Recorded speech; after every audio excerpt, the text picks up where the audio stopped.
Numelo 5.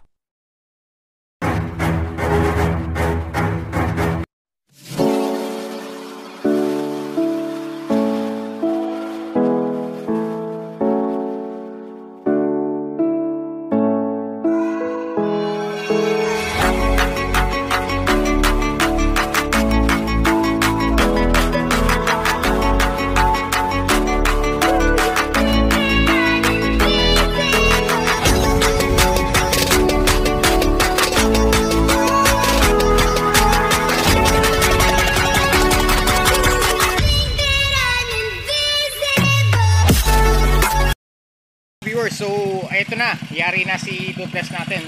So, naikabit na rin natin yung side flarings natin. So, di pa rin natin nalilinisan. Ayan, eto yung pang sniper na 155 kinabit natin. Ayan. So, may ilaw na rin siya, na-modified na rin natin. So, kasama dun sa gastos. Tapos, eto yung ilaw niya. Medyo, ayan, nagbabago rin yung itsura niya pagka ano. Yung pala, natanggal pa. Yung isang ilaw natin.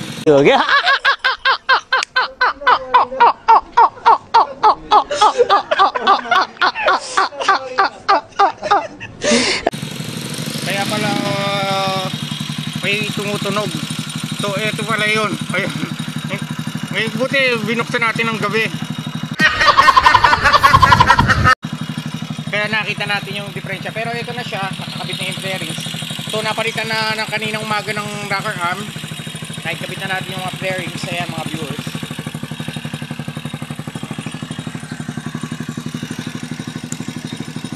Tapos kinabitan na rin natin siya ng mini driving light. Ayan.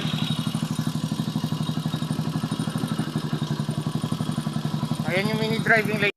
Oh my God! Wow! Niya. So nagkabit na rin tayo dun sa ilalim.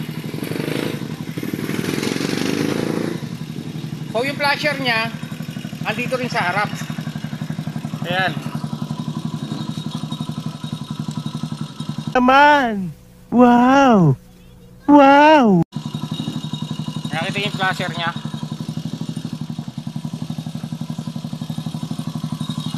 Tapos sa likod ito. Di pa natin na ikakabit yung isang ilaw eh. Yung dito may kakabit pa din tayo dito. Kulang pa. Ano ang senyo na tamimik?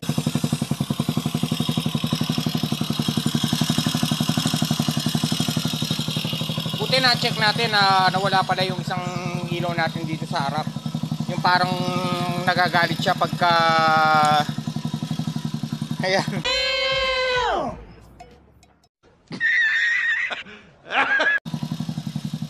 Para siya nakapirigit lang, ayan.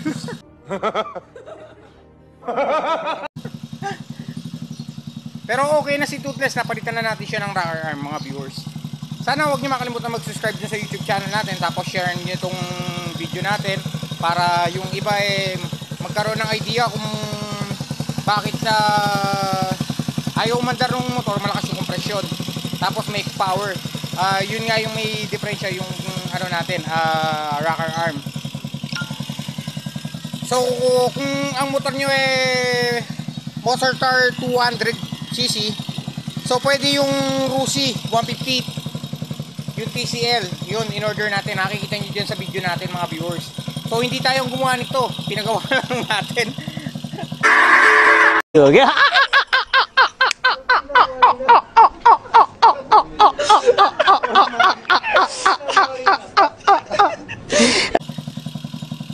Kasi wala tayong gamit mga viewers Yan. Sana wag niyo makalimutan na share. So ready to rock na naman si natin Toothless. Yan, takaw attention siya sa daan pagka ito yung gamit natin. So may mga ilan nakakakilala sa atin. What's up mga viewers? So nandito na tayo kay Valencia ito. Ayan si Sir Valencia. So, di ba nung nakaraan nga gamit-gamit natin si Toothless, sabi ko sa inyo nabalian tayo ng ito, pulley rocker arm. So, nandito tayo, wala kasi tayong gamit sa bahay. So dito na lang natin pakabit. So meron na, eto na, dumating na sa online yung kinuha natin. So Rusi 150 ito. Kaya mga viewers. Yan. Online siya galing. So sana tumugma dun sa ano, ipakakabit na lang natin dito dahil wala naman tayong gamit sa bahay. So ito yung mga pinagkakatiwala natin ng mekaniko mga viewers. So along the highway lang to papunta Monasterio dito sa Cristo Rey, Pastarlac. So ayan o, nasa crossing lang siya. Kung akit kayo ng Monasterio, so madadaanan nyo to. Mga kumpleto rin yung parts dito, kaya lang order tayo dun sa online kasi dapat gagawin natin sa bahay. So wala naman tayong gamit na pang tune up. Kaya baka na naman lumala pa, so dali na lang natin dito. So sana i-DIY natin. So alanganin kung tayo lang ang gagawa, walang magbibideo. Ngayon silang gagawa, bibideo na lang natin mga viewers para makatulong din sa inyo kung mag-DIY kayo. Eh sa atin naman, solo lang natin, napakahirap mag-video na mag-isa. At muntik pa nga madisgrasya eh, nakdana o nalaglag yung cellphone natin. Ito, may crack yung kalahati ng side. Pero hindi naman siya, sa ano lang naman, sa housing lang naman. Kaya, pagkahudyat na yun na pagkatiwala muna natin yung motor natin dito. Ayan yung mga gumagawa. Nakikita nyo ba mga viewers? So, stay put lang tayo at maghintay-hintay tayo at maraming nakapila. So, ikakabit lang naman to. Tapos tune up, yun lang naman yung tinamaan dun sa motor natin. So, tignan natin kung mapapandar natin ulit si Tubes. Stay put lang kayo mga viewers at tignan natin kung paano ikabit. Paki-shows tayo. Dahil nagastos na naman. Tanggalan natin yung tangke at saka upuan. So, ito yung sinasabi ko sa inyo na 32 na flat slide yung ginamit natin. So, pag-upgrade natin, ayun, nadali yung ano natin, rocker arm. So, mamaya-maya babaklasin. Stay put lang kayo, titignan pa natin, no? So, hindi tayo magbabaklas sila. Wala ta kasi tayong gamit, eh.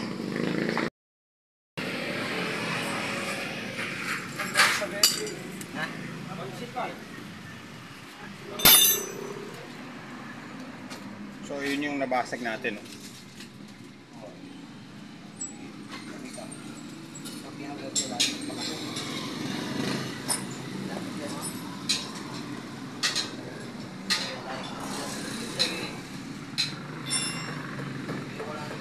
So, re-replace na lang natin mga viewers. Kaya yung tulad ng panay-puri na panay-lubot para yung masigla.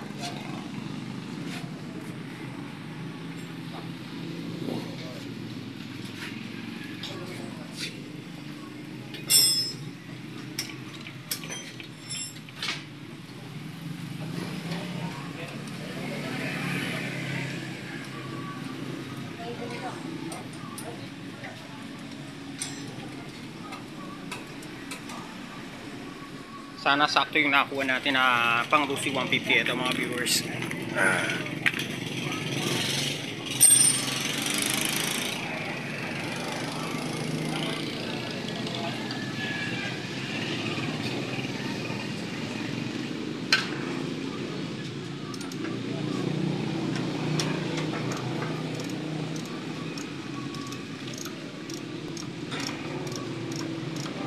Kaya dinala natin dito viewers, wala tayong mga pang heavy equipment na ganon. So yung sa atin patakbuhin lang yung mga gamit natin. Baka kamukha nung pinersa natin yung ano eh, yung korak natin naputol yung tornilyo.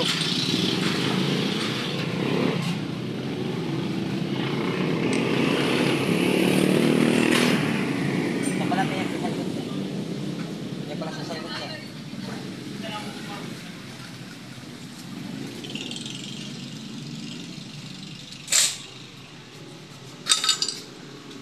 Kaya pala sa salikod magsura. Kaya pala yung sisipita na kong lang. Ayan, siya yung gumagawa mga viewers.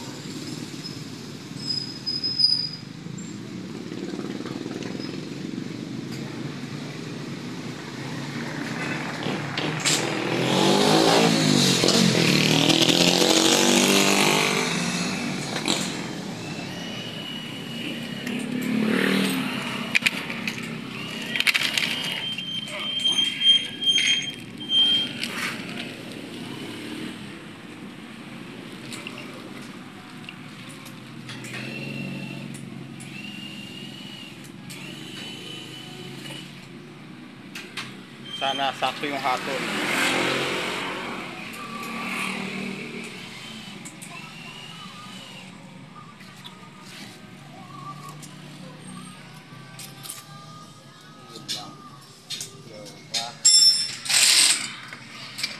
Ang hatol. Ayan, nakawakan na natin yung ano yung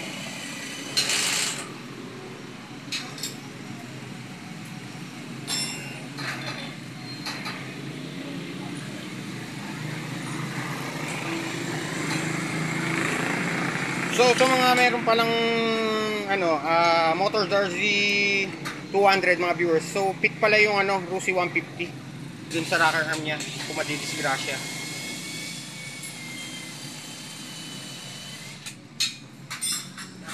Yata hindi tayo sigurado. Tanong natin dun sa mekaniko. Sakto ba, boss?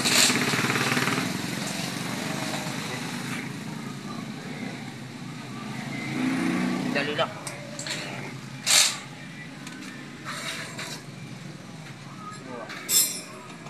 Ayan, sakto naman pala mga viewers. Ayan, sakto yung hatol. Pang Rusi 150 pagka kahit na 200cc yung motor nyo, sakto naman siya. Ayan, oh. Sumakto naman yung hatol. Ito siya, oh. Ayun yung na-disgrasya niya mga viewers. Eh. Dito yan nakakabit yan. Tapos ito dito yan. Ayan, para makakita nyo. Dapat ganyan yan eh. Ito ay para rito. Ayan, ganyan siya yan eh.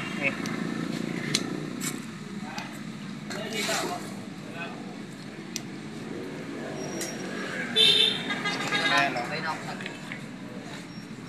Ayan yung nabasag natin. Nakita nyo ba mga viewers? Ayan. So sakto itong routing nakuha natin mga viewers. Ayan. Ayan, Rusi 150, TC 150. Doon sa mga Motorstar, yung mga masisiraan ng rocker arm. So ayan, sakto daw yung sa tawas na tsambahan natin. Yun na lang naman ang problema. Tapos paano na rin natin, patune up na rin natin.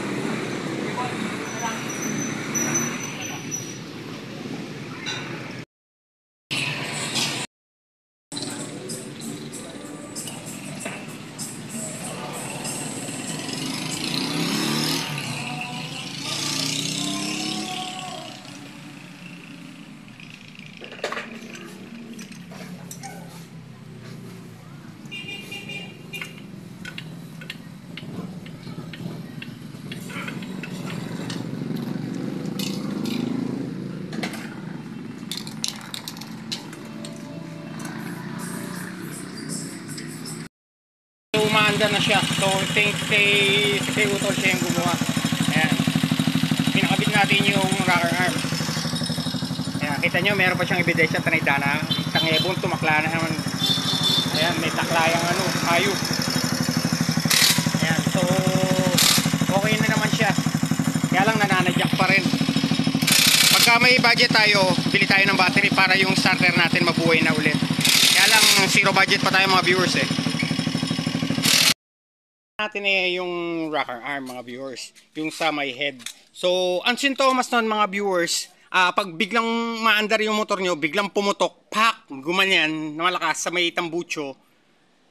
Tapos syempre akala nyo yung sa carburetor nilinis nyo dahil ayaw nyo mag-start. Tapos titignan nyo, i-check nyo yung kuryente, malakas yung kuryente. Kahit tapos yung kompresyon niya malakas. So ang tatamaan nun yung rocker arm, ang ibig sabihin pagka hindi na siya nag-i-start yung sa may taas. So yun, doon natin nakita yung ano natin mga viewers eh, nung pagbukas doon rocker arm yung nabasag. So okay na siya ngayon. So kabit na lang natin yung flarings, ready to go, ready to rock na naman si Toothless natin. Ayan. So ang dungis eh ay dana ngayon. Gumastos tayo, napaayos naman natin siya. Yun lang naman ang problema niya.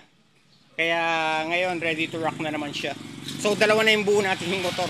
Ayun yung isa naman si ano natin, nakabit na rin natin yung tambucho. Kaya lang baka ibalik natin. So tumatama siya rito. Ayan oh. Ayan oh, may mga tinamaan siya mga viewers. Ito oh. Nakita nyo. Ayan. Nakakabit na nga natin pero may tinatamaan siya. Katagalan pag nag-backride tayo, tatama pala siya, ayun oh. So ito hanggang dito yung ano niya.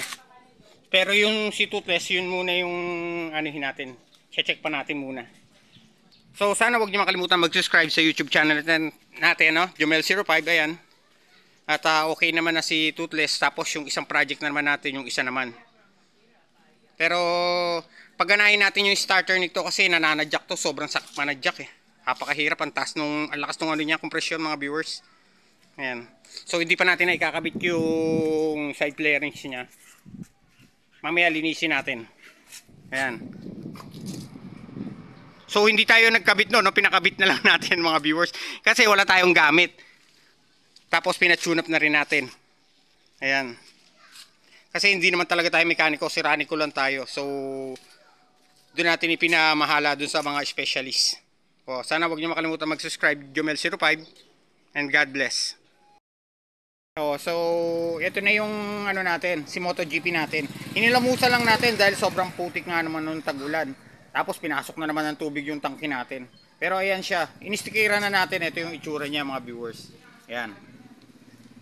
Nakikita nyo ba? Yan, pinagtitripan natin si MotoGP natin. Inistikiran na natin. Ayan. So hilamos lang yan. Medyo kumintab siya ng konti. Ayan, nilagyan na rin natin ng sticker sa likod ng ano, Monster. Ayan yung kulay niya.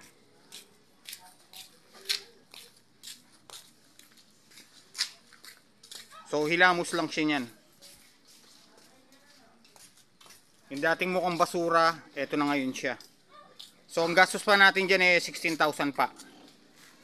So hindi pa tayo nakapagpapalit ulit ng ano niya, shock. Ayan pa, kumakalog pa rin. Ayun yung makalawang pa rin. So medyo may presyo yan eh. Kaya hindi tayo makapagpalit ng maayos. Pero yung gulong niya, eto pa rin yun. Hindi pa rin tayo nakapagpapalit. Ayan ang itsura niya.